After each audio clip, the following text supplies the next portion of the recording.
ছোৱালীয়ে ট্ৰে এখনত চাহ দিবলৈ আহি ট্ৰেখন টেবুলত থবলৈ বুলি চাপৰোতে পুটকৈ পাত এটা মাৰি দিলে। পাদৰ স্পষ্ট শব্দটোৱে নিমিষতে সকলো শেষ কৰি দিলে। তুমি তোমাৰ ইউনিভাৰ্চিটিত পঢ়া ছোৱালীক তুমি নাচিবলৈ শিকালা, গান গাবলৈ শিকালা, তুমি কিয় পাতিবলৈ কিয় নিশিকালা? কথাটো তেনেকুৱা নে? কোন সময়ত পাতিব লাগে, কোন সময়ত তিনিটা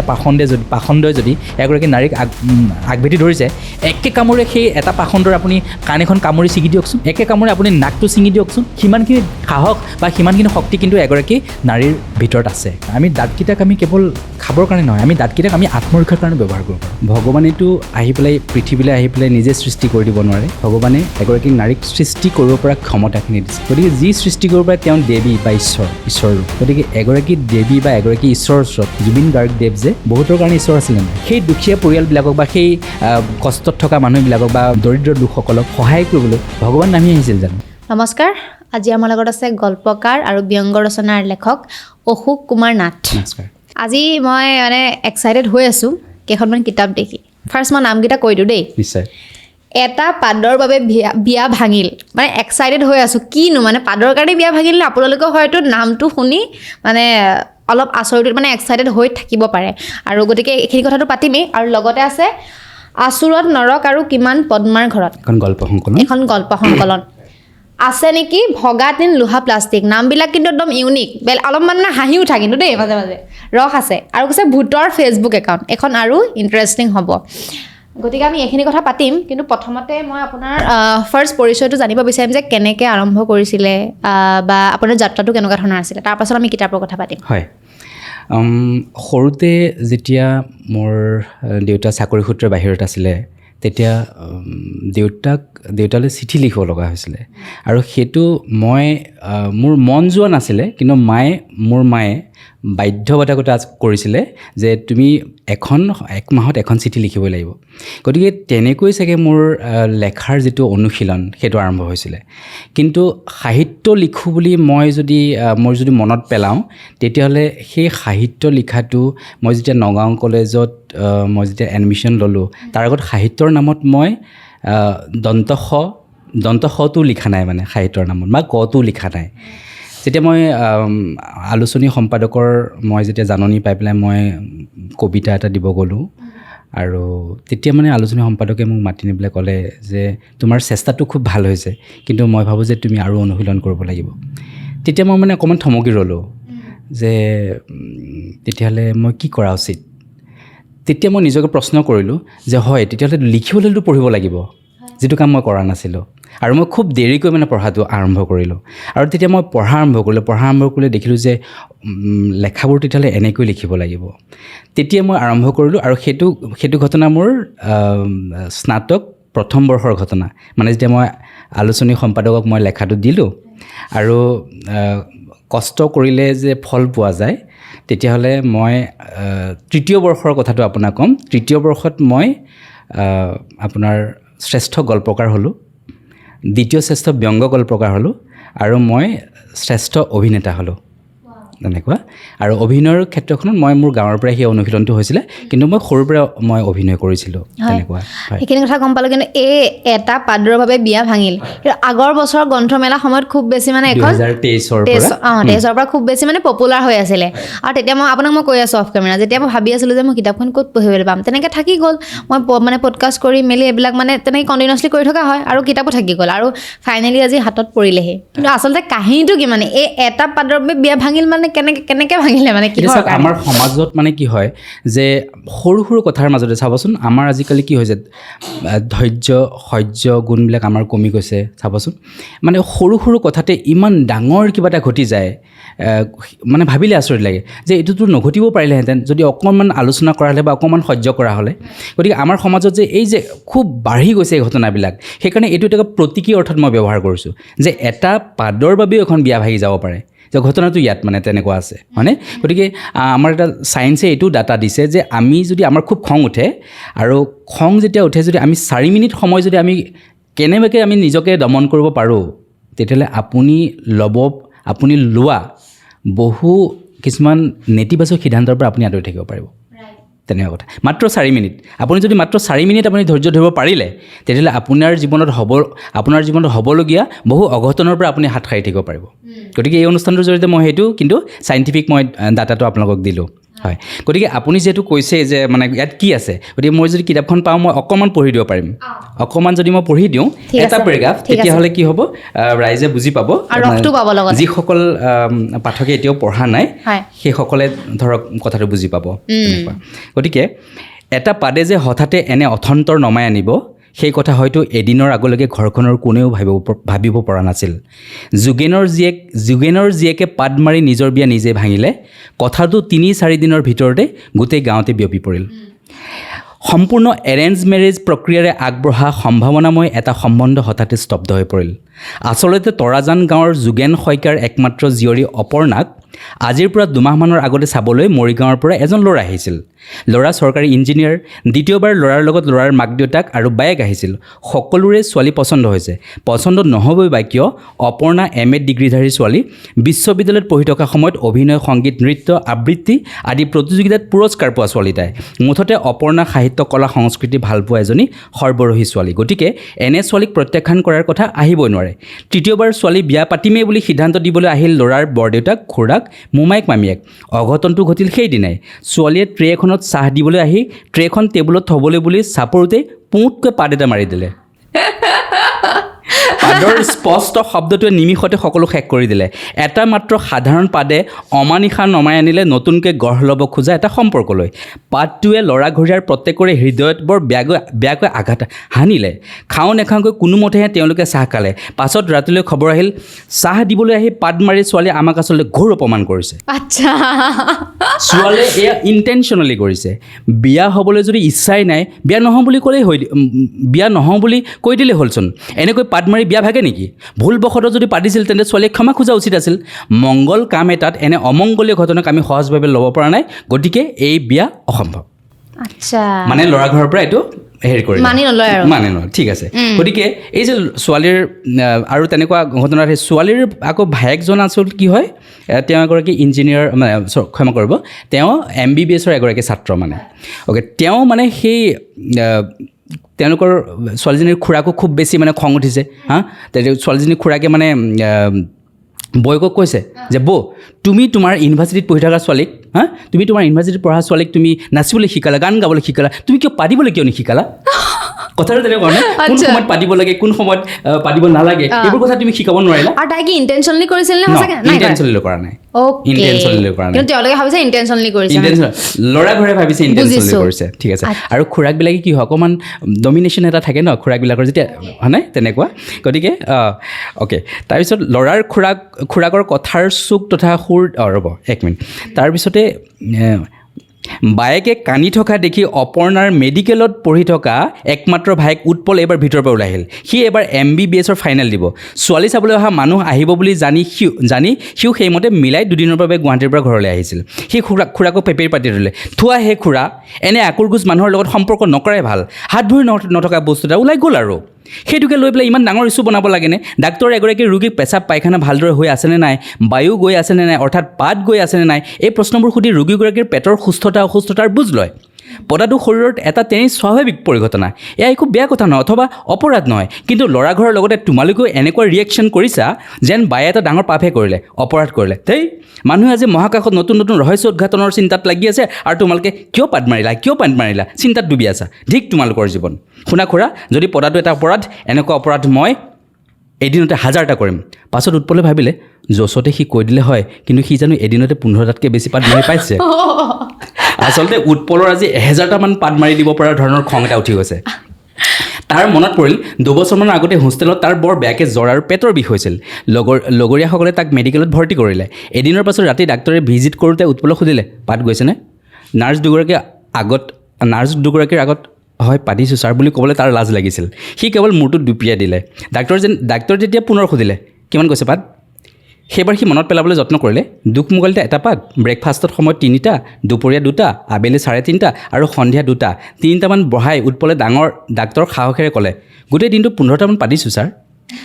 ডাক্তৰে 1 ছেকেণ্ডো সময়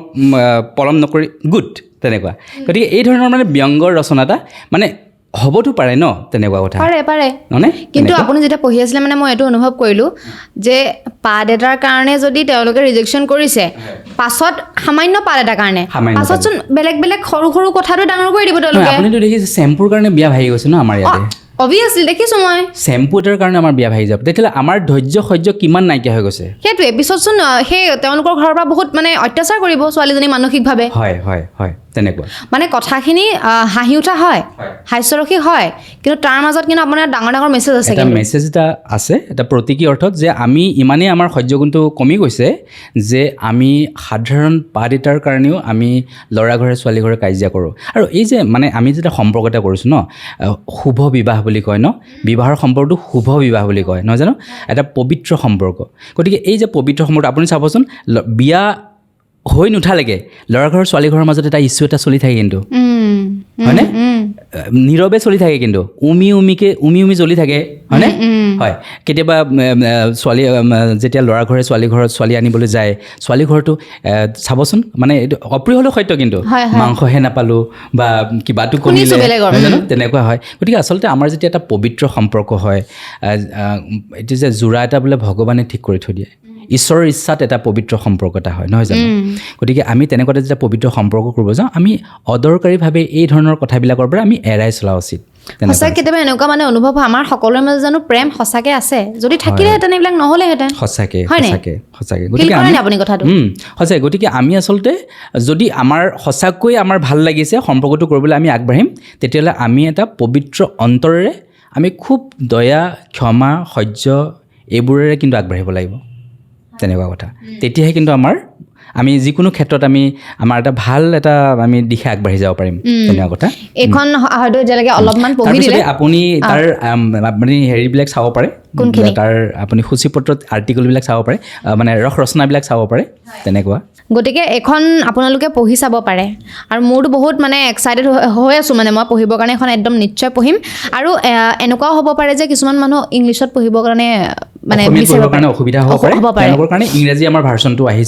ইংৰাজী ভাৰ্চনটো আহিছে যে আমি ইংৰাজী ভাৰ্চনটো হৈছে এ ফৰ ব্লক অফ দ্য ৱেডিং এখন এ ফৰ ব্লক অফ দ্য ৱেডিং আৰু এইখন অনুবাদ কৰিছে কলিয়াবৰ কলেজৰ ইংৰাজী বিভাগৰ সহযোগী অধ্যাপক প্ৰত্যুষ গগৈ ছাৰে গতিকে এটা পাদৰ বাবে বিয়া ভাঙিল আপোনালোকে হাঁহিব পাৰিব আৰু লগতে বিভিন্ন ধৰণৰ মেছেজ পাব পঢ়িব আৰু আমাৰ অভিনেতা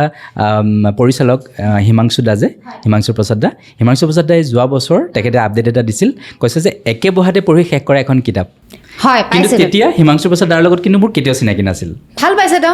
সেইটো কাৰণে ষ্টেটাছ লগাই দিছে তাৰপিছত তেখেতৰ নাম্বাৰটো মই সংগ্ৰহ কৰি তেখেতক মই লগো কৰিলোগে হিমাংশু কি ক'লে আৰু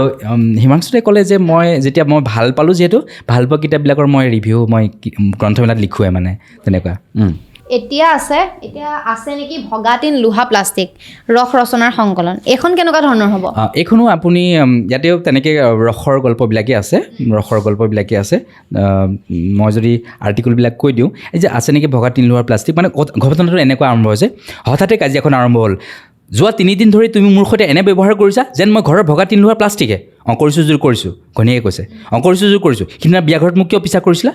মই পিছা কৰিছিলোঁ তোমাৰ হে ভগৱান ঠিক আছে মই মোৰ পত্নীক পিছা কৰিছিলোঁ মইতো আনৰ পত্নীক পিছা কৰা নাই তোমালোক পুৰুষবিলাকৰ লাজবিলাক কোনো বস্তু নাই নেকি এতিয়াও এইবোৰ কথা তোমাক মই শিকাব লাগিব আজি বিয়া হোৱা এবছৰ হ'ল ঘৰত মোক চাই তোমাৰ কি হেঁপাহ পলোৱা নাই নেকি বিয়া ঘৰত পিছা কৰি চাব লগা হ'ল যে 100বাৰমান আগভেটি সেই একেটা কথাকেই সুধিলা হেৰা তুমি কিবা এটা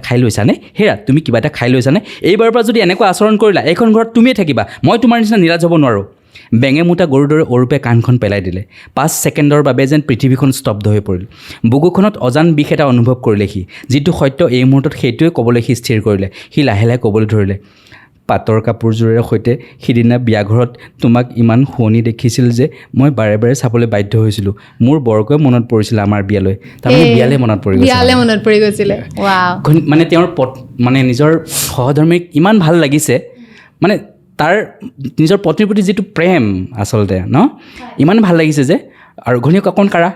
ঘনীয়েকে মানে বাৰে বাৰে দেখি আছে সি মানে কিবা ওজৰত কিবা খাইছানে তেনেকুৱা মানে গতিকে সেই ধৰণৰ এটা প্ৰেম দেখুওৱা হৈছে মানে তেওঁলোকৰ মাজত আৰু মানে সি তেতিয়া মানে কি হ'ল এখন মানে হেৰি আহিছে তাৰপিছত কি হৈছে অৰূপৰ বৰ্তমানে মুখখনে হঠাতে মনাৰ খংটো ম্লান কৰি পেলালে মানে তাৰ মানে ছোৱালীজনীৰ খংটো মৰি গ'ল মানে তাই যিটো ঠিক এই মুহূৰ্ততে তাইক গিৰিয়েকক কি বুলি সান্তনা দিব ভাবি থাকোঁতে হঠাতে বাটৰ ফালৰ পৰা ৰিণিকি ভাহিল এই আছে নেকি ভগা টিন লোহা প্লাষ্টিক এনেকৈ আহে ন অ'কে অৰূপ লাহে লাহে ভিতৰৰ পৰা অৰূপ ভিতৰৰ পৰা লাহে লাহে খোজ লৈ পদূলি পালেগৈ তাৰপিছত দাদা আছে নেকি ভগা টিন লোহা প্লাষ্টিক এনেকৈ সুধিছে আছে নেকি বাৰু তেনেকুৱা ভগা টিন লোহা প্লাষ্টিক সি কয় আছোঁ তেনেকুৱা আৰু মানে তাক যিটো ব্যৱহাৰ কৰিছে মানে মানে আমিয়ে ভগা টিন লোহাৰ প্লাষ্টিক আৰু মানে বুজি পাইছোঁ পট্টিবিলাকৰ মানত মানে তেনেকুৱা আৰু আপুনি ষ্টৰিবিলাক ক'ত পায় কেনেকৈ ভাবে বা ক'ৰ পৰা আইডিয়াটো কেনেকৈ সেই কথাটো ক'বলৈ হ'লে মানে আমাৰ যিটো পৰিয়াল যে আমাৰ পৰিয়ালত আমি আচলতে খুব ফূৰ্তি কৰি বিৰাট ভাল পাওঁ আমি জইণ্ট ফেমিলি আছিলোঁ আৰু এইটো গুণ ক'ৰ পৰা আহিছে বুলি ক'লে মই মানে হাঁহি খুব ভাল পাওঁ তেনেকুৱা হাঁহি খুব ভাল পাওঁ আৰু যাৰ হাঁহি আছে তেওঁৰে মানে কনফিডেঞ্চ আছে বুলি কয় নহয় জানো আত্মবিশ্বাস আছে বুলি কয় আৰু যাৰ হাঁহি নাই যাৰ ভিতৰত হাঁহি নাই তেওঁৰ হয় তেওঁৰ আত্মবিশ্বাস বা নিজৰ ওপৰত বিশ্বাসটো কম আছে নহয়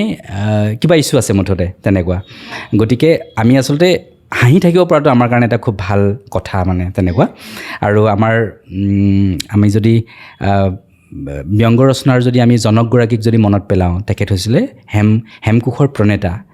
হেমচন্দ্ৰ বৰুৱাদেৱ গতিকে তেখেতক অসমীয়া সাহিত্যৰ ব্যংগ সাহিত্যৰ জনক বুলি কোৱা হয় আৰু তেখেতে কানিয়া কীৰ্তন আৰু বাহিৰে ৰং চং ভিতৰে কোৱা ভাতুৰি বুলি দুখন গ্ৰন্থৰে অসমীয়া সাহিত্যৰ ব্যংগ ৰচনাৰ এই সাহিত্যখনক জীপাল কৰিছিলে তাৰপিছতে যদি আমি তেখেত অৰুণোদয়ৰ যুগৰ আছিলে তাৰপিছতে জোনাকী যুগৰ আমাৰ অতিকৈ প্ৰিয় যিগৰাকী সাহিত্যিক ৰসৰাজ লক্ষ্মীনাথ বেজবৰুৱা গতিকে সাহিত্য সম্ৰাট গতিকে সেইগৰাকী পুৰোধা সাহিত্যিক স্বনামধন্য সাহিত্যিকক আমি অসমীয়া সাহিত্যৰ ব্যংগ সাহিত্যৰ বাটকটীয়া বুলি ক'ব পাৰোঁ আৰু তেখেতে আমি সকলোৱে জানো কথাখিনি কেৱল মনতহে পেলাইছোঁ যে তেখেতে কৃপাবৰ বৰুৱা ছদ্ম নামেৰে কৃপাবৰ বৰুৱাৰ কাকতৰ টোপোলা কৃপাবৰ বৰুৱাৰ ভাবৰ বুৰবুৰণি জানো কৃপাবৰ বৰুৱাৰ উভতনি কৃপাবৰ বৰুৱাৰ বুলনি কৃপা বৰুৱাৰ সামৰণি বৰবৰুৱাৰ চিন্তাৰ শিলগুটি বৰবৰুৱাৰ সাহিত্যিক ৰহস্য এই যে বৰবৰুৱাৰ চিন্তাৰ শিলগুটি আপোনাৰ নামবোৰ দেখিছেনে গতিকে আচলতে নামবিলাকে আপোনাক আকৰ্ষণ কৰিব লাগিব মানে সাহিত্যত তেনেকুৱা হয় গতিকে সেইটোৱে যে মোৰ যিহেতু পৰিয়ালত আমি আচলতে খুব হাঁহি ভাল পাওঁ আমি জুই ফুৰাওঁ যেতিয়া আমি যিহেতু গাঁৱৰ ল'ৰা গতিকে আমি জুই ফুৱালে আমি মোৰ ডাঙৰ খুৰা শ্ৰদ্ধাৰ বেথাৰাম নাথ গতিকে খুৰাই খুব ৰসাল কথা কয় আৰু এই মুহূৰ্তত মই মোৰ দাদাৰ নাম ল'ব লাগিব তেখেত হৈছে কিডনী হস্পিটেল আয়ুৰ্বেদিৰ পৰিচালনা সঞ্চালক মোৰ বৰদেউতাৰ ল'ৰা নিজৰ বৰদেউতাৰ ল'ৰা তেখেত হৈছে ডাক্তৰ অৰূপ কুমাৰ নাথ গতিকে দাদায়ো যথেষ্ট মানে তেওঁৰ ভৰি আছে গোটেই মানে ৰসে ভৰি আছে মানে গতিকে মানে আমি কেৱল ৰস কৰি ভাল পাওঁ মানে আমি যেতিয়া একেলগে বহোঁ তেতিয়াহ'লে আমি ৰস কৰি খুব ভাল পাওঁ সেইটো কাৰণে ব্যংগ ৰচনাৰ আপুনি মানে জড়িত আমাৰ গোটেই ফেমিলিতে মই কেৱল লিখিছোঁৱে গতিকে মোতকৈও মানে বাঘা ৰসাল ব্যক্তি আমাৰ ফেমিলিত আছে মানে আৰু ৰসাল যদি থাকে ন গোটেই আপুনি যিটো ক'লে গোটেই পৰিৱেশটো বা মাহলটো পজিটিভ হৈ থাকে হয় তেনেকুৱা আৰু আপুনি চাওক কিবা এটা আপুনি কেতিয়াবা চাওক আপুনি কিবা এটা ৰীল এটা চালে বা আপুনি ইনষ্টাগ্ৰামত বা ফেচবুকত আপুনি যেতিয়া ৰীল এটা চাবচোন আপোনাৰ যিবিলাক ৰীলে আপোনাক খুব হহুৱাইছে সেইবিলাক ৰীল আপুনি দ্বিতীয়বাৰ চাই নাচায় চানে তৃতীয়বাৰো কেতিয়াবা চায় হয়নে গতিকে আচলতে আমাক হাঁহিবলৈ কিবা এটা সুযোগ লাগে তেনেকুৱা আৰু আমি হাৰমনিক ছেট এটাত আমি বাস কৰোঁ হাৰমনিক ছেট মানে ক'ব নোৱাৰাকৈ আমাক কিবা এটা বিষাদে আগুৰি থাকে আপুনি চাওক ইমান পলিউশ্যন ইমান শব্দ পলিউশ্যন গতিকে আমি কম বেছি পৰিমাণে আমি সকলো মানুহে কম বেছি পৰিমাণে কাৰোবাৰ হয়তো কম কাৰোবাৰ হয়তো বেছি আমি ডিপ্ৰেশ্যনত থাকোঁ গতিকে আমি ডিপ্ৰেশ্যনৰ পৰা হাত সাৰিব নোৱাৰোঁ কিয় আৰু যিকোনো চিন্তাপ্ৰৱণ ব্যক্তিয়ে ডিপ্ৰেশ্যনৰ পৰা হাত সাৰিব নোৱাৰে কিন্তু সেইকাৰণে এগৰাকী ব্যক্তিয়ে কৈছিলে যে কোনো ধৰণৰ স্নায়ৱিক আৰু মানসিক ৰোগ নথকাটো স্বাস্থ্য বুলি ক'ব পাৰি কিন্তু তাক জীৱন বুলি ক'ব নোৱাৰি ডাঙৰ মানুহে কোৱা কথা গতিকে আপোনাৰ যদি অকণমান স্নায়ৱিক কিবা সমস্যা আছে গতিকে সেইটো কিন্তু খুব বেছি চিন্তাৰ কাৰণ নাই কাৰণ যিকোনো চিন্তাশীল ব্যক্তিৰ কাৰণে অকণমান ডিপ্ৰেশ্যন থাকিব পাৰে তেনেকুৱা কথা গতিকে আমি সেইটোক সন্তুলিত কৰিবৰ কাৰণে আমি হঁহাটো আমাৰ কাৰণে খুব বহুত বেছি দৰকাৰী হঁহাটো আৰু বিশেষকৈ আপুনি যিহেতু ৰীলৰ কথা অলপ আগতে ক'লে আজিকালি ৰীলবিলাক ময়ো চাওঁ মানে ৰিলবিলাক চাই থাকিলে এনেকুৱা লাগে চাই থাকিম শেষ নহয় তেনেকৈ টাইম বহুত ৱেষ্ট হৈ গুচি যায় আৰু ৰিলৰ ভাল চাইডো আছে ঠিক তেনেদৰে বেয়া চাইডো আছে কিন্তু সেইটো কাৰণে আমাৰ এনেকুৱা হৈছে যে ছেকেণ্ডৰ ৰিলহে থাকে আৰু 3 ছেকেণ্ড 4 ছেকেণ্ড বা তাতকৈ ধৰি লওক 15 ছেকেণ্ড এনেকুৱা ধৰণৰ ৰিলছ থাকে গতিকে আমাৰ ধৈৰ্য মানে শক্তিটো কমি গুচি যায় আৰু এনেকুৱা হয় যে আগতে আমি খুব কিতাপ পঢ়িছিলোঁ এটা সময়ত কিন্তু এতিয়া মানে অনলি মোবাইলতে চব বস্তু পঢ়া কিতাপ পঢ়া মানে এনেকৈ পঢ়ি পেলাই যিটো আমেজ যিটো আপুনি শিকিব পাৰিব এতিয়া PDF তাত আপুনি সেই বস্তুটো নাপাব সোৱাদটো মানে আমেজটো নাপাব গতিকে ধৈৰ্যটো আমি কেনেকৈ আনিম কথা হ'ল কি মই এটা কথা বিশ্বাস কৰোঁ যে সকলোৰে আতিশয্যটো বেয়া আৰু বৰ্জনীয় আপুনি আমাক চিকিৎসকে কি কয় যে 3 লিটাৰ 4 লিটাৰ 3.5 লিটাৰ 3.5 লিটাৰ পানী খাব লাগে আপুনি যদি 10 লিটাৰ পানী খাই দিয়ে সেইটো আপোনাৰ কাৰণে ড্ৰাগছ হ'ব পাৰে মৌ খোৱা আমাৰ কাৰণে ভাল আপুনি যদি এবটল মৌ খাই দিয়ে দিনটোত আপুনি মৰিও থাকিব পাৰে কিজানি গতিকে যিকোনো বস্তুৰে আতিশয্যটো বেয়া আমাৰ ফেচবুক আহিলে ইনষ্টাগ্ৰাম আহিলে আমাৰ যে ছ'চিয়েল মিডিয়া আহিছে আমি সময়ৰ লগত খোজৰ লগত খোজ মিলাই আমি আগবাঢ়িবই লাগিব আপুনি গ্ৰহণ কৰিবই লাগিব কিন্তু সেইটোৱে লিমিটত যদি আমি গ্ৰহণ কৰিছোঁ তেতিয়াহ'লে আমাৰ কাৰণে একো বেয়া নহয় কিন্তু এটা বয়সত মোৰ মতে মই ভাবোঁ যে 16 বছৰমান আগলৈকে মোৰ মতে ছ'চিয়েল মিডিয়াৰ পৰা আঁতৰি থকাটো দৰকাৰ আৰু এই ক্ষেত্ৰত অভিভাৱক আৰু আমাৰ শিক্ষাগুৰুসকল তেওঁলোকৰ যথেষ্ট ডাঙৰ ভূমিকা আছে এতিয়া চাওক মই এতিয়া কথাটো ক'লোঁ যে মই মই মিটিঙত মই এগৰাকী মানে মহিলাক লগ পালোঁ মহিলাগৰাকী ক'লে যে মোৰ নাতি দুগৰাকী আছে মোৰ নাতি দুজন আছে নাতি দুগৰাকীয়ে চেনি কি চিনি নাপায় কাৰণ আমাৰ ঘৰখনতে আমি চেনি এনেকুৱাকৈ বৰ্জন কৰোঁ যে ঘৰত আমাৰ চেনিৰ উপস্থিতি নাই গতিকে যিখন ঘৰত চেনিৰ উপস্থিতি নাই সেইখন ঘৰত সেই নাতি দুটা যেতিয়া সৰুৰ পৰা ডাঙৰ হৈছে সিহঁতে চিনি নাপায় নহয় জানো গতিকে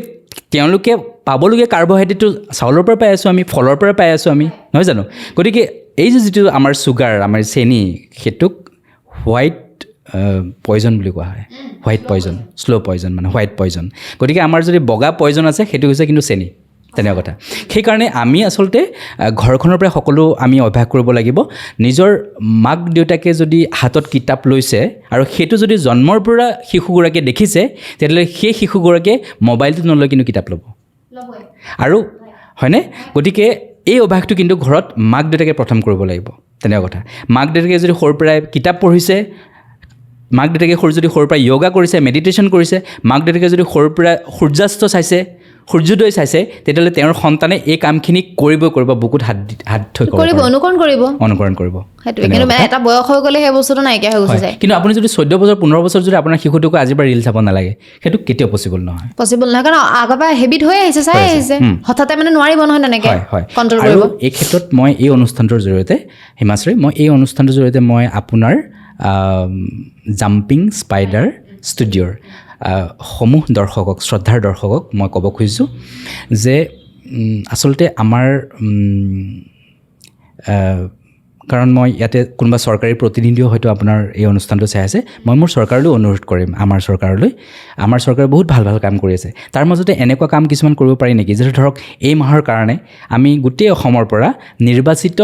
100টা কবিতা আমি নিৰ্বাচন কৰিলোঁ আৰু সেই 100টা কবিতা আমাৰ নিশ্চয় অসমত 100খন পাৰ্ক আছে সেই 100খন পাৰ্কত এই মাহৰ কাৰণে সেই 100টা কবিতা বাজিব নহয় জানো যেতিয়া কবিতা এটা যেতিয়া মিউজিকৰ সৈতে খুব ধুনীয়াকৈ যেতিয়া প্লে কৰা হ'ব কিমান ভাল লাগিব আপুনি পৰিৱেশটো চাওকচোন নহয় জানো গতিকে চৰকাৰৰ কিন্তু এনেকুৱা এটা ভূমিকা আছে আৰু সেই যেতিয়া 100টা কবিতাত যেতিয়া নৱপ্ৰজন্মৰ কোনোবা এগৰাকী লেখক বা কবি তেওঁ যেতিয়া ফেচবুকত যেতিয়া আপডেটত দিব যে চৰকাৰে নিৰ্বাচন কৰা এই মাহৰ 100টা কবিতাত মোৰ কবিতাটো নিৰ্বাচিত হৈছে তেওঁ আকৌ কবিতা এটা লিখিবলৈ উৎসাহিত হ'ব নহয় জানো আৰু যে সেই যে 100টা কবিতা নিৰ্বাচন হ'ব মোৰ মতে চৰকাৰে ইচ্ছা কৰিলেতো সকলোৱে পাৰে নহয় জানো কিবা এটা সৰু মাননি নহয় জানো কিবা সৰু মাননি এটা যদি মানে এটা হিচাপে যদি সেই ৰাইটাৰগৰাকীক দিয়া হয় 500 টকাই হওক বা 200 টকাই হওক তেনেকুৱা যদি এটা দিয়া হয় মই কথাটোৱে ভাবিছোঁ বা চৰকাৰে বেলেগ ধৰণেও ভাবিব পাৰে গতিকে সেই ধৰণৰ কামখিনি কৰিব পাৰে আমি বিভিন্ন ধৰণৰ এক্সপেৰিমেণ্ট কৰিব পাৰোঁ মানে নহয় জানো আৰু ধৰক চুটি কিবা এটা গল্প ধৰক ধুনীয়াকৈ গল্পটো চুটি তেনেকুৱা গল্পও আমি 30টা আমি চিলেক্ট কৰিব পাৰোঁ বা আমি হিৰোদাৰে কিমান নৱকান্ত বৰুৱা ছাৰৰ কিমান ভাল কবিতা আছে গতিকে আমি সুধাকণ্ঠৰ ধুনীয়া গীতবোৰ আছে নহয় জানো গতিকে আমাৰ বাৰু গীতবোৰক গীতবোৰ আমি শুনি আছোঁ আমি সদ্যপ্ৰয়াত আমাৰ অতিকৈ চেনেহৰ শ্ৰদ্ধাৰ আমি যাক মহাপুৰুষ বুলি আমি এতিয়া ভাবোঁ জুবিনদাৰো বহুত আমাৰ গীত আছে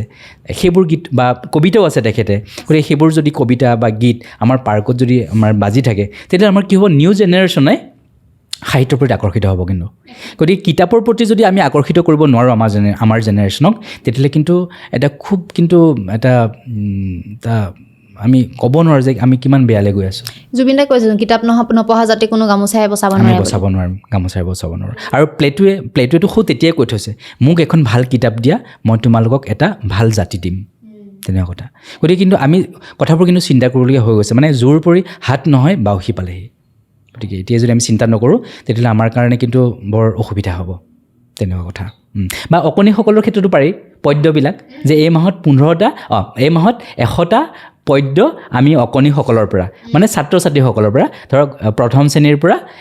দশম শ্ৰেণীৰ ছাত্ৰ ছাত্ৰীসকলকে এই 100টা কবিতা নিৰ্বাচিত কৰা হ'ল কিমান তেওঁলোকে ভাল পাব চাওকচোন আৰু সেই শিশুসকলে সেই ছাত্ৰ বা ছাত্ৰীসকলে দ্বিতীয়টো কবিতা লিখিবলৈ তেওঁলোকে নিশ্চয় চেষ্টা কৰিব একদম উৎসাহ পাব তেওঁলোকে তেনেকুৱা গতিকে এই ধৰণৰ কথাবিলাক কিন্তু আমাৰ চৰকাৰে কৰিব পাৰে চৰকাৰে বহুত ভাল ভাল কাম কৰি আছে আৰু আমাৰ এই ধৰণৰ কথাবিলাকো যদি চিন্তা কৰে খুব ভাল হ'ব কিন্তু নিশ্চয় আমাৰ এই মানে এপিছ'ডৰ যোগেদি কৈ দিছোঁ যিসকলে চাই আছে যদি এইটোৰ ওপৰত মানে প্ৰচেষ্টা লয় তেতিয়াহ'লে খুব বেছি ভাল হ'ব হয় এই কিতাপখনৰ কথা আৰু অকণমান কওঁ গতিকে ইয়াতে কি ধৰণৰ মানে হেৰি আছে তাত আৰ্টিকুল আছে ৰস ৰচনা আছে গতিকে আছে নেকি ভগা টিন লোহা প্লাষ্টিক কান্দুৰী ঠিক আছে কান্দুৰী আৰু সেই কান্দুৰী মানে ছোৱালীগৰাকী এনেকুৱা যে মানে কি হয় তাৰ এৰেঞ্জ মেৰেজ হৈছিলে মানে এৰেঞ্জ মেৰেজ হ'ল আৰু সি মানে আপোনাৰ ল'ৰাজনে হয় কি মানে কথা হ'ল নেকি সময়ৰ কথা নাই সৰু কথা তাতে ফেচকৈ কান্দি দিব কেতিয়াবা ভালকৈ ধমকি দি দিম কিন্তু পিছে সেইটো কৰিলেও বিপদ কাৰণ তেতিয়া মই হ'ব লাগিব ভাত ৰান্ধনি আৰু মোৰ অৰ্ধাংগিনীয়ে শনি কোঠাত চকু পানীৰে গাৰুতিয়াব ধুৰ মোৰ ৰাইটত কেনেকৈ ভুল হৈ গ'ল ক'ৰ যে পেনেৰিজনী পালোঁ কিন্তু কথা এটা কওঁ নাৰীয়ে যেতিয়া চকু পানীটোকে সেই অনন্য সুন্দৰ মুখখনৰ কোনো তুলনা নাই তেনেকুৱা আৰু কিন্তু মেৰেজ কিন্তু এৰেঞ্জ মেৰেজ হৈছে প্ৰথমে খুব বেয়া পায় একদম সাংঘাতিক বেয়া পায় মানে সি ঠিক আছে তাৰপিছতে পত্নীৰ মৰম লগা তাই ক'লে দেই চব এইখিনিত তাৰপিছত মোৰ সদ্যবিবাহিতা পত্নীৰ নাম ৰ'দালি ঘৰত সকলোৱে তেওঁক আভা বুলি মাতে বিয়া কৰাই অনাৰ পিছত মই তেওঁক হেৰা বুলি মাতোঁ কথাটোত তেওঁ নাৰাজ তেওঁৰ মতে আজিকালি হেৰা শুনিছা চলে নেকি তেওঁ মোৰ নাম মন ৰাখিছে মোৰ এটা মন আছে জানো কিন্তু মই মানুহটো আকৌ কিয় মন হ'মহে তাকে যদি ক'বলৈ যাওঁ শ্ৰীমতীয়ে চকু পানীৰে মোৰ গধূলিটো তিয়াব তেওঁ মোক দিয়াৰ দৰে তেওঁকে হেনো মই মৰমৰ নাম এটা দিব লাগে যিটো নামেৰে কেৱল মইহে তেওঁক মাতিব পাৰিম আৰু লগতে নামটো হ'ব লাগে মডাৰ্ণ অথচ চুটি কিনো নাম কৰি থাকাহে দুটা নাম থাকোঁতে তোমাক আকৌ তৃতীয়টা নাম কিয় লাগে কথাটো ক'বলৈহে পালোঁ উচুপি মোৰ পত্নীয়ে মোক অভিযোগ দিলে তুমি মোক মৰম নকৰা ভাল নোপোৱা তোমাতকৈ মোক পাপাই বেছি মৰম কৰিছিল আচলতে দেউতাকসকল খুব মৰম কৰে ন তেনেকুৱা উচুপনি উপায়হীন হৈ মই মোৰ পত্নীৰ মডাৰ্ণ অৰ্থাৎ চুটি নাম এটা বিচৰা আৰম্ভ কৰি দিলোঁ অফিচৰ কলিগ দুজনমানকো ভাল চুটি কিবা নামৰ কথা সুধিলোঁ সিহঁতে মোক জোকালে বিয়াৰ 3 মাহে হোৱা নাই তোৰ নাম বিচাৰিবলৈ হ'লেই নে ধেত এদিনটো নাম এটা দৰকাৰ হ'বই বুলি ময়ো হাঁহি কথাটো পাতলাবলৈ চেষ্টা কৰিলোঁ ধেত্তেৰি এই মুখাক নুসুধা হ'লে ভাল আছিল পত্নীৰ মৰম লগা মডাৰ্ণ নাম এটা বিচাৰি উলিওৱাটোৱে যেন মোৰ এতিয়া প্ৰধান কাম ঘৰত বাথৰুমত বাছত অফিচত য'তে নাথাকোঁ মোৰ মনটোৱে নামকেই বিচাৰি ফুৰে বহুত ভাবি চিন্তি কষ্ট হৈছে কিন্তু নামৰ এখন তালিকা প্ৰস্তুত কৰিলোঁ খাপা চুনা চানা এইবিলাক নাম দেই ৰেৰা পাৰা চাপা কুকু পপৌ মাহা পক ঘাং দীঘল নামৰ তালিকাখন আনন্দৰে শ্ৰীমতীৰ হাতত তুলি দিলোঁ তেওঁ চিঞৰি উঠে এইবোৰ গেলা নাম মোক নালাগে মোৰ মূৰটোৱে কাম নকৰা অৱস্থা অফিচৰ কামৰ হেঁচাত সংসাৰ হেঁচাত মোৰ কঁকাল ভাগি গৈছে তাৰপিছত আকৌ অৰ্থহীন বিষয় এটা লৈ পেলাই মই চিঞৰিলোঁ হেৰা তুমিয়ে দিলোৱা তোমাৰ এটা ভাল বন্দাৰ নাম আৰু নামটো কি দিলা ক'বা মই সেই নামেৰে মাতিম হ'বতো হেৰাই উচুপি থলোঁ ৰাম কিমান সহ্য কৰিম আৰু এই উচুপনি মই যেন পাগল হৈ যাম এটা একান্ত গোপনীয় কথা কওঁ জীৱনত কেতিয়াও বিয়া নকৰাব ইমান যদি নাৰীৰ সংগ ভাল পায় আৰ্ট পেপাৰত নাৰীৰ ছবিকে আঁকিব মাত্ৰ সৰু কথাটোক লৈ শ্ৰীমতীৰ মতে সেইটো ডাঙৰ কথা মোৰ পত্নীয়ে মোক ভালদৰে মাতবোল নকৰে মনটো মাৰি থাকে তেওঁ ভাবে মোৰ হেনো তেওঁৰ কথা ভাবিবলৈ সময় নাই মই হেনো তেওঁক খুব বেছি ভাল নাপাওঁ নহ'লে ভাল নাম এটা নিশ্চয় যোগাৰ কৰিব পাৰিলোহেঁতেন মডাৰ্ণ ধুনীয়া অথচ চুটি নাম সম্প্ৰতি দৈনন্দিন চিন্তাবোৰৰ মাজত এইটোৱে হ'ল মোৰ প্ৰধান চিন্তা কোন পুৰুষে বাৰু বিচাৰিব তেওঁৰ নৱবিবাহিতা পত্নীয়ে মনটো মাৰি থকাটো শ্ৰীমতীৰ তৃতীয় নাম এটা বিচাৰি দোকানৰ নাম থকা ফলকৰ পৰা আৰম্ভ কৰি ইণ্টাৰনেট পৰ্যন্ত চলাথ কৰিছোঁ কৌশলেৰে বন্ধু বান্ধৱৰ ঘৰৰ কুকুৰ মেকুৰবোৰৰ নাম সংগ্ৰহ কৰিছোঁ আহি শ্ৰীমতীক নামটো কৈছোঁহি শ্ৰীমতীয়ে একেদৰে মুখখন উফন্দাই ৰাখিছে পত্নীৰ নামৰ চিন্তাতে এক প্ৰকাৰ মই পুষ্টিহীন মানুহৰ দৰে হৈছোঁ বিষয়টো এনেকুৱা ৰূপ লৈছেগৈ যে এতিয়া মোৰ পত্নীৰ এতিয়া শ্ৰীমতীৰ চকুলৈ চাবলৈ মোৰ ভয় লাগে জানোচা তেওঁ মোক কৈ দিয়ে নিজৰ পত্নীৰ নামটোকে যোগাৰ কৰি দিব নোৱাৰিলা তুমি কি পুৰুষে পত্নীয়ে ভালকৈ মাতবোল নকৰিলে মোৰ মনটো বৰ বেয়া লাগি থাকে বুজিছেনে মই বুজিছোঁ সেইকাৰণে বুজাইছোঁ ৰাতি শোৱনি কথা 3 হাতমান আঁতৰত শ্ৰীমতীয়ে শয়ন কৰিছে দেখিছেনে পত্নীৰ পেচ লাগিলে সংসাৰখনত কিমান বেয়া প্ৰভাৱ পৰে অ'কে ঠিক আছে অ'কে আৰু অকণমান সময় ল'ম দেই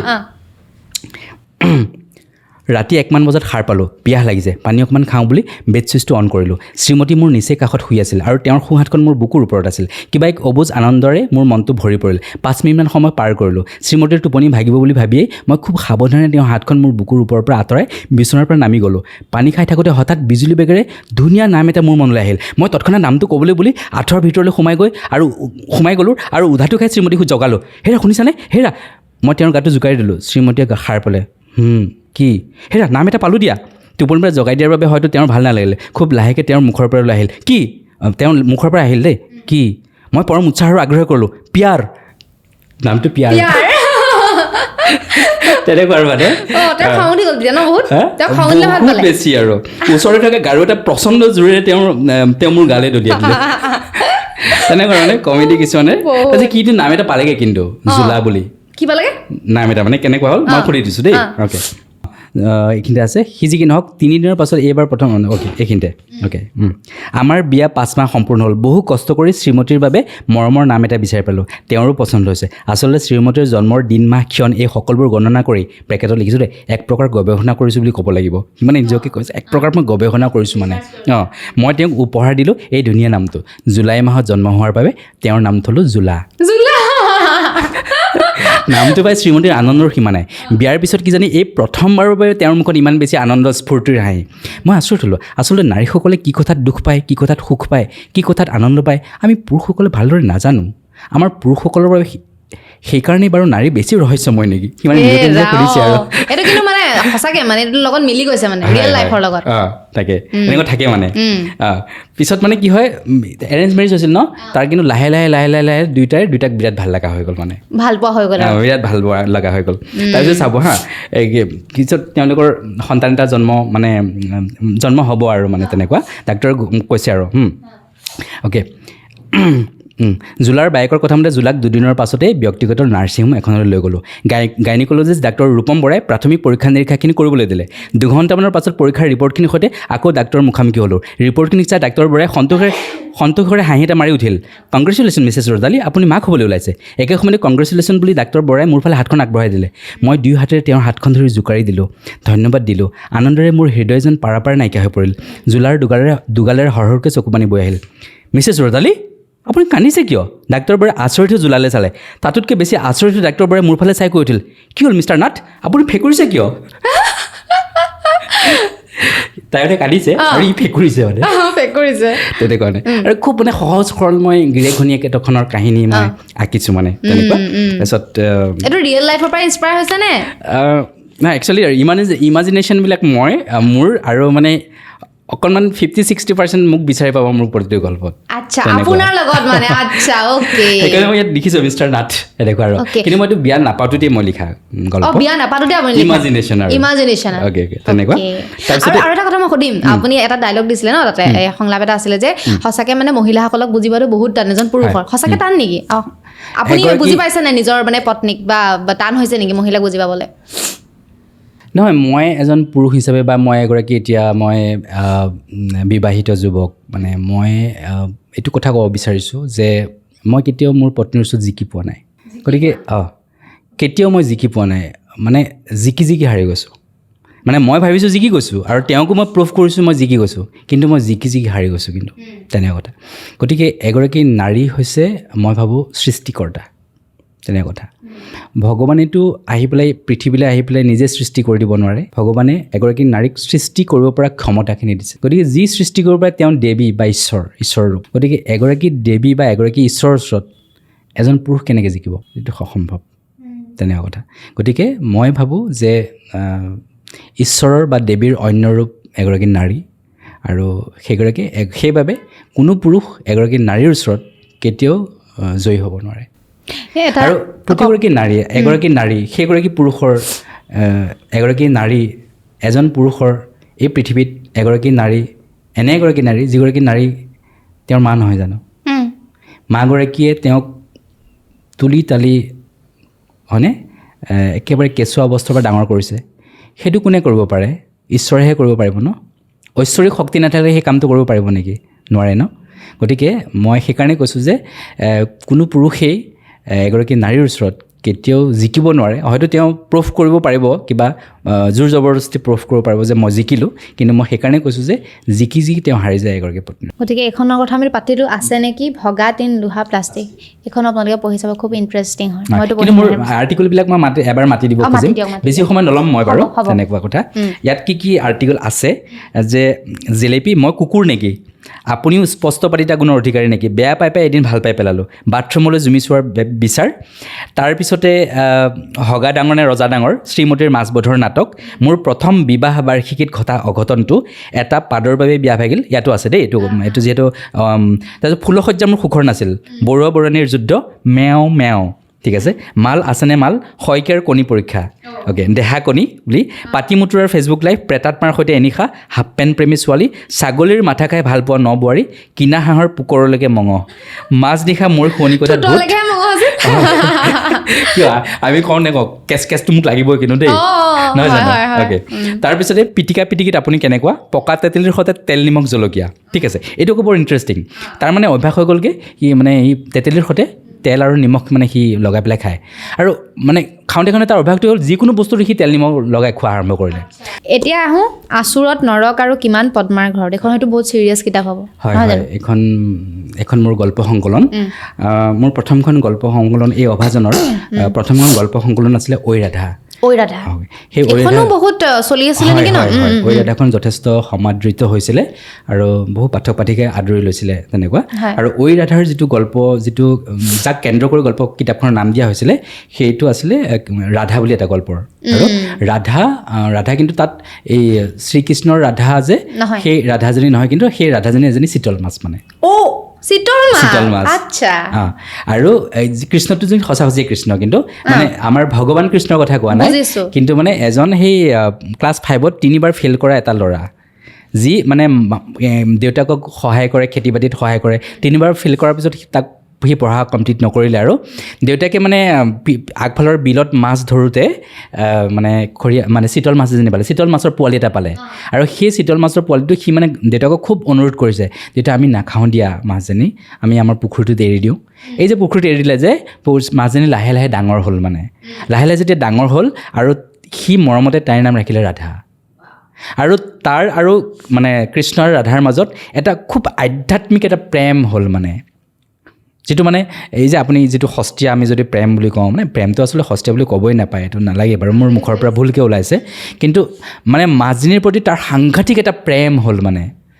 প্ৰেম মানে আমি গছ এডালকো প্ৰেম ভাল লাগিব পাৰে, মানে সেই প্ৰেমটো, মানে মোৰ মাৰ সৈতে মোৰ যিটো প্ৰেম নাজানো, নিস্বাৰ্থ প্ৰেম, মাজনীৰ সৈতে তাৰ এটা প্ৰেম হ'ল, মানে এনেকুৱা প্ৰেম হ'ল যে সি মাজনী মানে এৰি দিব নোৱাৰে। আৰু কেৱল তাৰে নহয়, গোটেই ঘৰৰ মানুহখিনিৰ মাজনীৰ প্ৰতি প্ৰেম হ'ল। কিন্তু চাব দেই, সিহঁত এনেকুৱা এসাঁজ খাই এসাঁজ খাবলৈ নোপোৱা মানুহ, কিন্তু গোটেই পৰিয়ালে কওক বা সমাজখনে কওক, সকলোৱে কিন্তু মাছজনী খাবলৈ কিন্তু ৰেডি হৈ আছে, কাৰণ মাছজনী ওজন এতিয়া কিমান হ'ল জানেনে? 10 কেজি। মাজনী যে 10 কেজি হ'ল, সি মাতিলেহে মাজনী ওলাই আহে, ইমানেই কানেকশ্যন হৈ গ'ল, সি মাতিলেহে মাজনী ওলাই আহে, গতিকে সি নামাতিলে মাজনী ওলাই নাহে। আৰু যে পদ্মাৰ ঘৰত এইটো কথা যে উল্লেখ কৰিছে, এই কাহিনীটোৰ আঁৰত কেনেকুৱা ধৰণৰ মানে কথা আছে অলপ কওক। এইটো আচুৰ বুলি গল্পটো প্ৰকাশ পাইছিলে, প্ৰান্তিক আলোচনীখনত প্ৰকাশ পাইছিলে, আৰু সেইটোৰ প্ৰকাশ কাল ডিচেম্বৰ 2019 চনৰ ডিচেম্বৰ 16-31 যিটো সংখ্যা প্ৰকাশ পাইছিলে। আৰু গল্পটো মই শ্ৰদ্ধাৰ প্ৰদীপ বৰুৱা ছাৰ, প্ৰান্তিকৰ বৰ্তমানৰ সম্পাদক, বিশিষ্ট সাহিত্যিক শ্ৰদ্ধাৰ প্ৰদীপ বৰুৱা ছাৰলৈ মই প্ৰান্তিকলৈ পঠিয়াই দিছিলোঁ। আৰু প্ৰান্তিকলৈ পঠিয়াই দিয়াৰ ধৰক 1 মাহমানৰ ভিতৰত মোলৈ এটা ফোন আহিছিলে, আৰু ফোনটো মই মই যেতিয়া জানিব বিচাৰিলোঁ, তেতিয়া ছাৰে চিনাকিটো দিলে, আৰু ছাৰৰ ফোনটো পাই পেলাই মই সেই সময়ত সাংঘাতিক মোৰ খুব ভাল লাগিছিলে, আৰু ছাৰক মই প্ৰণাম জনালোঁ। ছাৰ কওকচোন আপুনি কিয় ফোন কৰিলে? যে ছাৰে ক'লে যে আপুনি যিটো গল্প দিছিলে, সেই গল্পটো আমি প্ৰকাশ কৰিম বুলি ভাবিছোঁ, সেই গল্পটো আপুনি ক'লেও আন কোনো কাকত আলোচনীলৈ নপঠাব, তেনেকুৱা কথা। গতিকে এটা খুব ধুনীয়া দিন, মানে এটা সুন্দৰ দিন, আৰু সঁচাকৈয়ে পিছৰ সংখ্যাতে গল্পটো প্ৰকাশ পাইছিলে গতিকে এই গল্পটো প্ৰকাশ পোৱাটো মানে মোৰ মনৰ কথাটো যে মই এটা গল্প আকাৰে মই লিখিলোঁ আৰু সেইটো যে প্ৰান্তিকৰ নিচিনা ভাৰতবৰ্ষৰে বুলি ক'ব পাৰি নাজানো ভাৰতবৰ্ষৰ এখন আগশাৰীৰ আলোচনীয়ে প্ৰকাশ কৰিছে গতিকে মই তাৰ বাবে প্ৰান্তিকৰ ওচৰত আৰু শ্ৰদ্ধাৰ প্ৰদীপ বৰুৱা ছাৰৰ ওচৰত চিৰকৃতজ্ঞ আৰু এই গল্পটোত এগৰাকী একেবাৰে গাঁৱৰ ছোৱালী এগৰাকী একেবাৰে দুখীয়া পৰিয়ালৰ গাঁৱৰ ছোৱালী এগৰাকী তেওঁ মানে গোটেই জীৱনটো মানে তেওঁৰ সেই সৰুকালৰ পৰা বিশ্ববিদ্যালয় পৰ্যায়লৈকে কেনেকুৱা ধৰণৰ আঁচুৰ পৰিছে তেওঁৰ গাত মানে আঁচুৰ মানে ধৰক এগৰাকী নাৰীয়ে বা মহিলাই বা এগৰাকী ছোৱালীয়ে কেতিয়াবা চাবচোন গাড়ীত গ'লেও কিছুমান দুষ্ট চৰিত্ৰৰ কোনো পুৰুষৰ পৰা ঠেলা মানে ইনটেনশ্যনেলি ঠেলা হেঁচা পায় গতিকে এই ধৰণৰ যিটো আঁচুৰ বা আমাৰ সমাজখনত ধৰক এগৰাকী কেতিয়াবা কিছুমান নাৰী বা মহিলা বা কোনোবা ছোৱালী যিবিলাক ঘটনা ঘটিব নলগীয়া ঘটনা তেনেকুৱা কিছুমান ঘটনা ঘটি যায় যিবোৰ ঘটনা শুনিলে আমাৰ বুকু কঁপি যায় আমি দুখত আমি ম্ৰিয়মান হৈ পৰোঁ আমি দুখত ভাগি পৰোঁ আমি হতাশ হৈ পৰোঁ গতিকে তেনেকুৱা ধৰণৰ ঘটনা এগৰাকী নাৰীয়ে গোটেই জীৱনটোত সৰু ডাঙৰ বহুত স্ক্ৰেচৰ সন্মুখীন হয় আঁচুৰৰ সন্মুখীন হয় গতিকে এই ধৰণৰ আঁচুৰ সেই গোটেই বস্তুটোৰ পৰাই মই এই আঁচুৰ নামটো আনিছোঁ আৰু সেই ছোৱালীগৰাকীয়ে যেতিয়া দেউতাকে আধিমাটি কৰে লোকৰ আধিমাটি কৰে সেইধৰণে কাহিনীটো আগবাঢ়িছে আৰু এই যে আধিমাটি কৰাৰ সেই সময়তে তেওঁলোকৰ ঘৰত থকা ছাগলীজনী মানে ওচৰৰে এগৰাকী পুৰুষ মহিলাই মানে কেৱল ধান খোৱাৰ কাৰণে মাৰি পেলালে মানে টঙনিয়াই পেলাই মাৰি পেলালে গতিকে সেই তেওঁ মানে ছোৱালীজনীয়ে সেই মানুহ ঘৰক মানে গৈ পেলাই মানে কৈছিলে যে আপোনালোকৰ যদি ধান অনিষ্ট কৰিলে তেতিয়াহ'লে আপোনালোকে আমাক নক'লে কিয় আমিতো ক্ষতিপূৰণ দিলোঁহেঁতেন তেতিয়া মানে সেই মানুহগৰাকীয়ে যে ছোৱালীগৰাকীক মানে খেদি আহিছে ঐ তইচোন ডাঙৰ মুখে মুখে কথা ক গতিকে এই ডাঙৰৰ মুখে মুখে কথা ক'বলৈ যে খেদি আহিছিল যে তাই চিঞৰ এটা মাৰি দিছিলে খুৰী আৰু অকণমান আগবাঢ়ি নাহিব কেৱল মোৰ মুখখনেই নহয় মোৰ দাঁতো বহুত চোকা আৰু যদি আপুনি এক খোজো আগবাঢ়ি আহে মই কিন্তু আক্ৰমণ কৰিম এনেকুৱা গতিকে মই এই কাহিনীটোৰ দ্বাৰা মই এটা বাৰ্তা এটা দিব খুজিছোঁ এই বসুন্ধৰাৰ প্ৰত্যেকগৰাকী নাৰীক প্ৰত্যেকগৰাকী মহিলাক বা প্ৰতিগৰাকী ছোৱালীক দুহিতাক যে আচলতে আমি কেৱল ভাবিব নালাগে যে আমাৰ প্ৰকৃতিয়ে বা ঈশ্বৰে আমাৰ এই দাঁতকেইটা যে কেৱল আমাক আহাৰ চুবাবৰ কাৰণে দিছে সেইটো আমি কেতিয়াও ভাবিব নালাগে এতিয়া আপুনি চাওক আমিতো এনিমেলে আছিলোঁ নহয় জানো আমি বিৱৰ্তনৰ ফলতহে আজি আমি মানুহ হ'লোৱে নহয় জানো কিন্তু আমি এনিমেলে এটা এনিমেলৰ যিখিনি গোটেই প্ৰচিডিঅ'ৰ খোৱা বোৱা শোৱা গোটেইখিনি প্ৰচিডিঅ'টো আমাৰ লগত একে নহয় জানো গতিকে আমি এনিমেল আছিলোঁ বিৱৰ্তনৰ ফলত আজি আমি মানুহ হৈছোঁ ঠিক আছে সেইখিনি সময়ত আমি কি কৰিছিলোঁ আমিতো নিজক ৰক্ষা কৰিবৰ কাৰণেতো আমি দাঁত এটা এনিমেলেতো নিজক ৰক্ষা কৰিবৰ কাৰণে দাঁত আৰু নখে ব্যৱহাৰ কৰে তেতিয়াহ'লে আমি আমাৰ দাঁতকেইটা কিয় আমি ব্যৱহাৰ নকৰোঁ গতিকে এই গল্পটোত মই এইটোৱে বাৰ্তা দিব বিচাৰিছোঁ যে আমি আমাৰ নাৰীসকলে নিজক ৰক্ষা কৰিবৰ কাৰণে আমাৰ দাঁত আমি ব্যৱহাৰ কৰিব পাৰোঁ যাতে আমি সুৰক্ষিত হৈ থাকিম আৰু ৰক্ষা হ'ব মানে আমাৰ যিকোনো মানে চিটুৱেশ্যনত আপুনি ধৰক খুব বিপদত পৰে ধৰক এইটো নঘটিবলগীয়া এটা ঘটনাৰ সময়ত যদি ধৰক তিনিটা পাখণ্ডই যদি এগৰাকী নাৰীক আগভেটি ধৰিছে একে কামোৰে সেই এটা পাখণ্ডৰ আপুনি কাণ এখন কামুৰি ছিঙি দিয়কচোন একে কামোৰে আপুনি নাকটো ছিঙি দিয়কচোন সিমানখিনি সাহস বা সিমানখিনি শক্তি কিন্তু এগৰাকী নাৰীৰ ভিতৰত আছে নাৰীৰ দাঁতত আছে গম পাইছেনে গতিকে মই সেই আঁচুৰ গল্পটোৰ দ্বাৰা এইটো কৰিছোঁ আৰু ইয়াত কাহিনীটো পঢ়িলে পাব যে সেই ছোৱালীগৰাকীয়ে যেতিয়া বিশ্ববিদ্যালয় আপোনাৰ পৰ্যায়ত বিশ্ববিদ্যালয় তেওঁ প্ৰবক্তা হ'লগৈ সেইখিনি সময়তে তেওঁৰ জীৱনত এনেকুৱা এটা ঘটনা ঘটে যিটো ঘটনা ঘটিব নালাগিছিল তিনিটা পাখণ্ডই তেওঁক শাৰীৰিক নিৰ্যাতন চলালে যৌন নিৰ্যাতন চলালে আৰু তাৰে এটা পাখণ্ডক কিন্তু এই ছোৱালীগৰাকীয়ে দাঁতেৰে কামুৰি পেলাই হেৰি কৰি দিলে কৰায়ত্ব কৰিলে বঢ়িয়া আৰু সেইকেইটাতো ফেমিলিৰ লোক আছিলে নে বেলেগ বাহিৰৰ দাঁতেৰে কৰায়ত্ব কৰি পেলাই কামুৰি পেলাই ৰখাই দিলে তাৰমানে কি আমি দাঁতকেইটাক আমি কেৱল খাবৰ কাৰণে নহয় আমি দাঁতকেইটাক আমি আত্মৰক্ষাৰ কাৰণে ব্যৱহাৰ কৰিব পাৰোঁ আৰু এই মুহূৰ্তত মোৰ অম্বিকাগিৰি ৰায়চৌধুৰীদেৱৰ এটা উক্তি মনত পৰিছে আত্মশক্তিৰে আত্মৰক্ষা নকৰিলে আন কোনেও আপোনাক ৰক্ষা নকৰে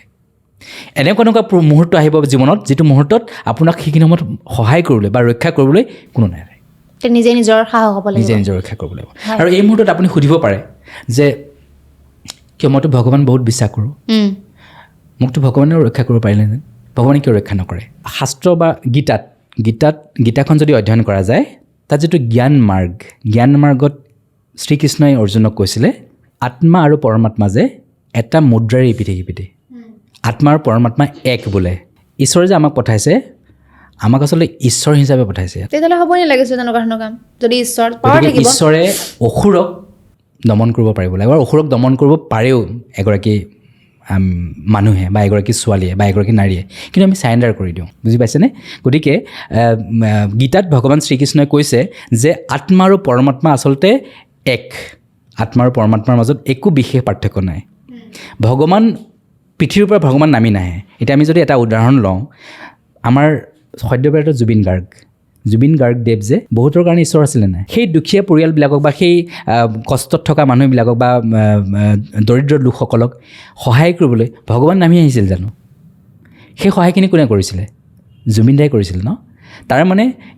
গীতাখন যদি আমি তাৰ যদি সাৰমৰ্মটো আমি চাওঁ, গীতাত ভগৱান শ্ৰীকৃষ্ণই কৈছিলে যে পৰমাত্মা আৰু আত্মা এটা মুদ্ৰাৰে কিন্তু ইপিঠে সিপিঠে, মানে এক আচলতে। তাৰমানে আপোনাৰ ভিতৰতে ঈশ্বৰত্ব আছে, মানে আপোনাৰ মোৰ ভিতৰতে ঈশ্বৰ আছে। আৰু আপুনি মনত পেলাওক, এনেকুৱা বহুত কিছুমান ছিটুৱেশ্যন আহিছে, যিটো ছিটুৱেশ্যনত আপুনি কাৰোবাক সহায় কৰি খুব ভাল পালে। আপুনি নিশ্চয় সহায় কৰিছে, ময়ো সহায় কৰিছোঁ। আচ্ছা, সেইখিনি সময়ত সহায় কৰি পেলাই আপুনি আপ্লুত হৈ পৰিল যে মই ইমান ভাল লাগিলে যে মই সহায় কৰিব পাৰিলোঁ। আৰু সেই সহায়টো কিন্তু আপোনাৰ দ্বাৰা হ'লনে? কিন্তু সেই সহায়টো কৰিবলৈ কিন্তু ঈশ্বৰ নামি অহা নাছিলে, সেই সহায়টো কিন্তু আপুনি কৰিলে। গতিকে গীতাত কিন্তু ভগৱান শ্ৰীকৃষ্ণই বাৰে বাৰে এই কথাটো শ্ৰী অৰ্জুনক বুজাইছিলে যে অৰ্জুন, যে তুমি যে এই পৃথিৱীত আছা, তুমিয়ে কিন্তু ঈশ্বৰ। গতিকে আমি সেই কথাটো যেতিয়ালৈকে আমি বুজি নাপাওঁ, তেতিয়ালৈকে কিন্তু আমি দুৰ্বল হৈ থাকিম। গতিকে আমি যদি সেই কথাটো বুজি পাওঁ যে মই ঈশ্বৰ, কাৰণ কৈ দিলে ন যে সেই মই যে ঈশ্বৰ, তাত কিন্তু কোনো অহংকাৰ নাই। কাৰণ ঈশ্বৰে কৈছে যে আমি এক, মানে আমি এক, আত্মা আৰু পৰমাত্মা আমি এক। গতিকে মই ঈশ্বৰ, কোনো ঈশ্বৰ বিশ্বাস নকৰোঁ সেইটো নহয়। মানে মই ঈশ্বৰ, মানে ঈশ্বৰৰ আত্মা আৰু পৰমাত্মাৰ মাজত একোৱেই মানে ডিফাৰেঞ্চ নাই, এটা বস্তুৱে, তেনেকুৱা কথা। সেইকাৰণে আমি মানুহ, সেইকাৰণে আমাৰ জ্ঞান আছে, আমি চিন্তা কৰিব পাৰোঁ, তেনেকুৱা কথা। গতিকে মই এই অনুষ্ঠানটোৰ জৰিয়তে মই প্ৰতিগৰাকী পাঠক পাঠিকাক অনুৰোধ কৰিম যে এই গল্পটো যিসকল পাঠক পাঠিকাই পঢ়া নাই, তেখেতসকলে এই গল্পটো পঢ়িব পাৰে। বিশেষকৈ মই মোৰ নাৰী সমাজক, আমাৰ সন্মানীয় মাতৃসকলক, জীয়ৰীসকলক মই অনুৰোধ কৰিম যে আপোনালোকে এই গল্পটো পঢ়ি চাবচোন। এই গল্পটো পঢ়িলে আপোনালোকৰ ভিতৰত যিটো শক্তি আছে, সেই শক্তিটোৰ কথা উমান পাব যে আত্মসংৰক্ষণে কিন্তু প্ৰকৃতিৰ প্ৰথম নিয়ম। আৰু আপুনি আত্মসংৰক্ষণ বা আপুনি আত্মৰক্ষা কৰিব পাৰিব, আন কোনেও আপোনাক ৰক্ষা নকৰে, কিন্তু আপুনি নিজে নিজক ৰক্ষা কৰিব পাৰিব। আৰু ঈশ্বৰে, গীতাত শ্ৰীকৃষ্ণই বাৰে বাৰে কৈছে যে তুমিয়ে ঈশ্বৰ। ঈশ্বৰ বেলেগত বিচাৰিব নালাগে, মানে তুমিয়ে ঈশ্বৰ যে সেইটো কোনো অহংকাৰো নহয়। মানে তুমি ঈশ্বৰক অহংকাৰ কৰাৰ কথা নাই, তুমিয়ে ঈশ্বৰ। তুমি যদি মনত পেলোৱা, দেখিবা যে তুমি জীৱনত এনেকুৱা কিছুমান কাম কৰি আছা, যিখিনি কাম ঈশ্বৰে কৰিব পাৰিলেহেঁতেন, কিন্তু তুমি সেই কামখিনি কৰি আছা। আৰু এটা কথা, আপুনিও বুকুত হাত থৈ ক'ব পাৰে বা ময়ো বুকুত হাত থৈ আত্মবিশ্বাসে ক'ব পাৰোঁ, এই পৃথিৱীত আজিলৈকে ইমানবিলাক যে ভাল কাম হৈ আছে, সেই ভাল কামখিনি কৰিবলৈ কিন্তু ঈশ্বৰ স্বৰ্গৰ পৰা নামি অহা নাই, মানুহে কৰিছেনে? আৰু সেই যিসকল মানুহে কৰিছে, সেইসকলেই কিন্তু ঈশ্বৰ বা ঈশ্বৰদূত। এতিয়া আমাৰ লাষ্ট কিতাপখনলৈ এতিয়া আমি সোনকালে শেষ কৰি দিম, কাৰণ বহুত দীঘল হৈ গৈছে। ভূতৰ ফেচবুক একাউণ্ট, এইখনো মানে নামটো বহুত কেটচি আৰু ইণ্টাৰেষ্টিং লাগিছে। ভূতৰো ফেচবুক একাউণ্ট থাকিব পাৰেনে? ৰিয়েলি? হয়, আমিতো ভাবিব পাৰোঁ ন? পাৰোঁ। আমাৰ কল্পনা কৰাটো আমাৰ একো বাধা নাই। কিয় বাধা নাই? কাৰণ প্ৰকৃতিয়ে আমাক দিছে সেই শক্তিটো, গতিকে আমি কল্পনা কৰিব পাৰোঁ। গতিকে ইয়াতে এই গ্ৰন্থখন ভূতৰ ফেচবুক একাউণ্ট, এইখন মোৰ 2024 সংকলন আছিলে, আৰু এইখনো যথেষ্ট পাঠক পাঠিকাই আদৰি লৈছে। গতিকে ইয়াতে যিটো ভূতৰ কথা কোৱা হৈছে, সেই ভূতটো আচলতে ভাল ভূত, মানে ভাল ভূত। বেয়া ভূত নহয়, মানে বেয়া ভূত নহয়, অনিষ্ট নকৰে, অনিষ্ট নকৰে। গতিকে সকলো যে ভালৰ বেয়া আছে, গতিকে ভূতৰটো ভাল বেয়া থাকিব পাৰে, তেনেকুৱা কথা। গতিকে এইখনো আপোনালোকে পঢ়িব খুব ভাল পাব, আৰু লগতে এখন ইংলিছতো পঢ়িব পাৰিব। হেৰি হৈছে, ইংলিছতো আহিছে,